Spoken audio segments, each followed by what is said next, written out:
how to recover your Monzo account. So if you want to recover your Monzo account, then what you need to do is first follow these steps. You can open up your browser, Google anything that you're comfortable with, and then search for Recover Monzo account. And as you can see that it says that you can download the app and log in with your registered email and phone number, or contact the Monzo support through the app chat by emailing help@monzo.com or by calling the given number. Or you can also scroll down a bit and tap on Recovering Monzo account. And as you can see that here it says that you need to email help@monzo.com to get assistance for this issue.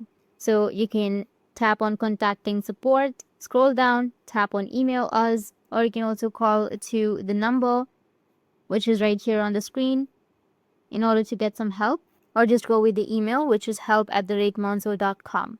Tap on email, open up with your Gmail app, and here you need to enter Recover Monzo account, and under compose email you need to enter the information that I want to recover my Monzo account and go with send, which is on the top right, and your problem might be fixed. You will get some help from Monzo. That's it, and if you have any questions, feel free to comment below. Thanks for watching.